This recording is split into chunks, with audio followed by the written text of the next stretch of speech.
everybody again, welcome back to another video. So today we're going to be making a door wedge. So everybody knows what a door wedge is. You can go to any hardware shop or supermarket and buy them very cheaply, but I want to make one that's much higher quality and will last a lifetime. So I can just show you here. You can see that a door wedge is nothing more than just a piece of wood cut at an angle, not a shear angle, because sheer steep angles don't work too well. So try and get the angle as flat as possible, as room will allow, as space will allow. I mean, you don't want a wedge this length, but you also don't want it this length either. So just somewhere in the middle is quite nice. So this is just a piece of mahogany that I've used, and as you can see, I've literally just cut it, and that would do fine as a door wedge, but I'm going to make something that looks a bit more like this. It's a lot nicer, it's a much better finish, it's all sanded, and you could hit that, you could strike that 1,000 times with a hammer or a mallet and it won't give, it won't break. So I'm just going to show you how to make that. So to begin with, this wood that I have here is called wengi. It's an exotic hardwood, quite difficult to source. You can get it on eBay, but it is expensive.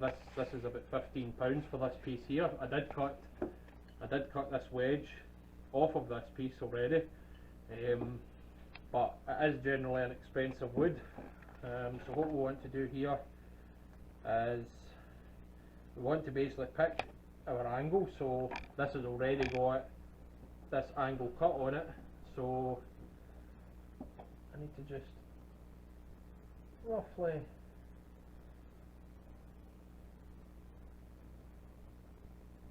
I know that this ruler is all the same width, it's perfect. So if I hold the ruler quite good to the edge of this, fairly parallel to the edge of the wood, you can see that space there is pretty even. So I'm now going to draw this line, and because it's a very dark wood, I'm going to have to draw the line several times to make it a very heavy pencil line so I can see it.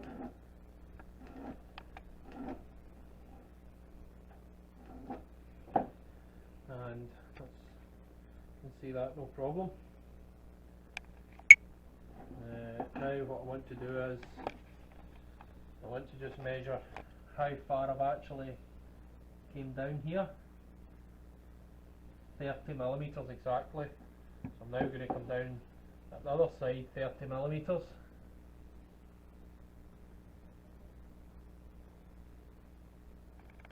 And get it right on 30 millimeters. And again, just hold the square right on the line, just right on it.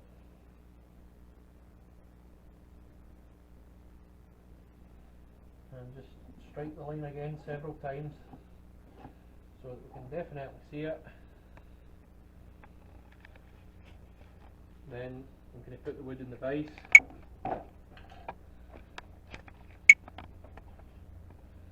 And I'm going to put it like this to begin with.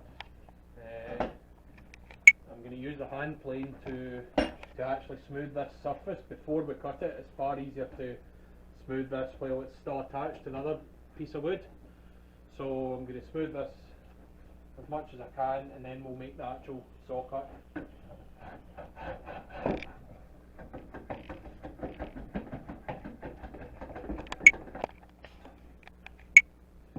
Okay, so with this side planed, I now just take my square and join up two lines on either side and create another line across here, across the end grain. And now make sure it's all exactly in line, and now I know where to saw. So to begin sawing, this is a very hard wood, so just begin slowly and steadily. Just use your thumb to start the saw, and start off at a fairly steep angle like this, and then gradually level out.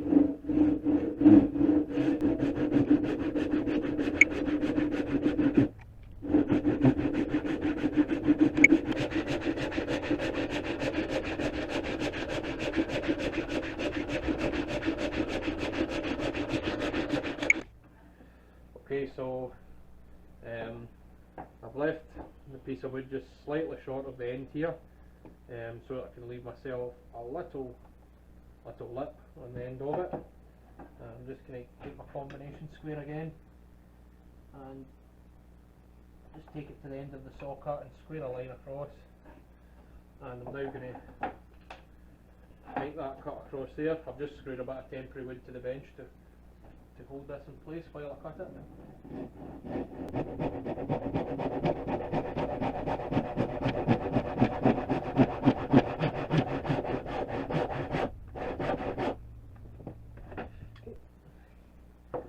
Right, so we've got a bit of breakout here, but not to worry about that. It's all going to be finished off anyway. So that's us got our basic wedge shape. So we just need to go over this side with a hand plane. We've already done this side, and once we've done that, we'll square this off and we'll go over the whole thing with sandpaper. So I'm just going to take my hand plane and just gently, might be better doing it up here, just hold the wood tightly and run across it with the hand plane. Just minding your fingers. Okay, then I'm just going to set the plane on its side and sort of trim the end.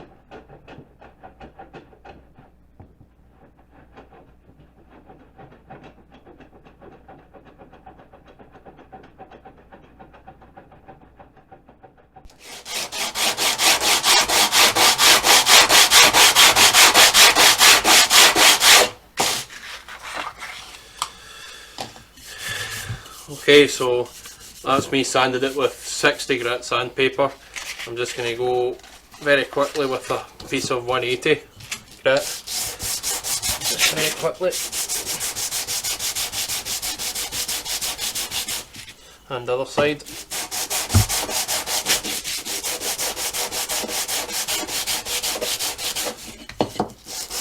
Both the edges.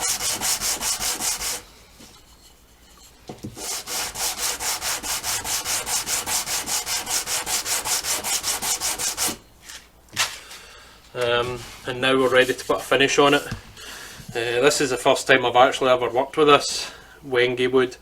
It is very challenging to work with. It's difficult to saw, difficult to plane, but I have to say the finish on it that you can achieve is really quite stunning. Actually, it's as smooth as glass, and as you can see, it's a very nice grain pattern. So I'm now going to go and apply a finish to it.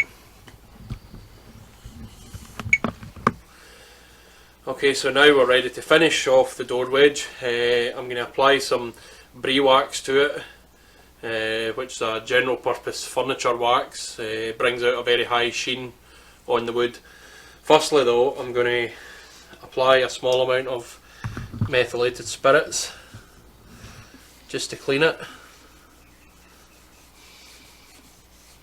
and get any traces of dust particles away.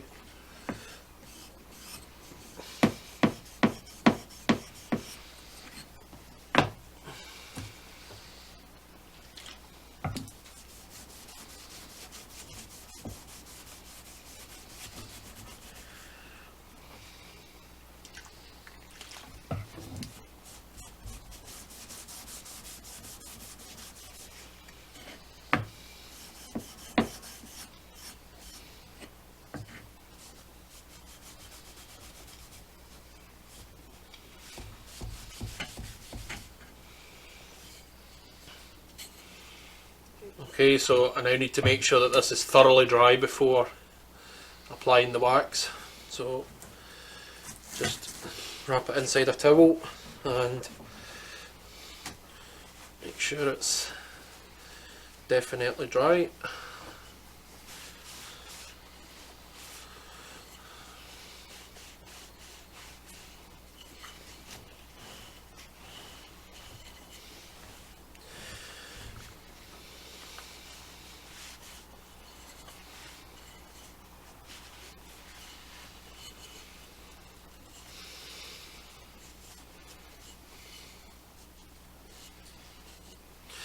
Okay, so we're now ready to apply the wax. So So the wax is in solid form, it's not in liquid form. So we just simply rub the top with a cloth, gather some in the cloth and do the same. Just rub it onto the timber. Use circular motions to begin with and then finish off going with the grain.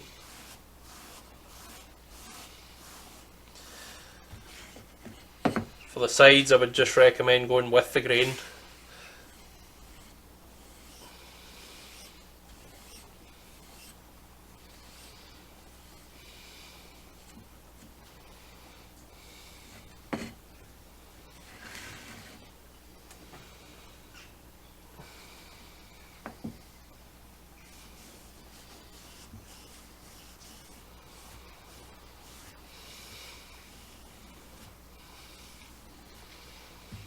I'm going to set it back down and do the heel on the back edge.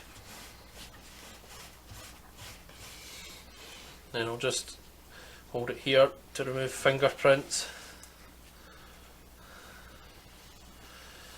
And the bottom will be done once the rest of it's dry.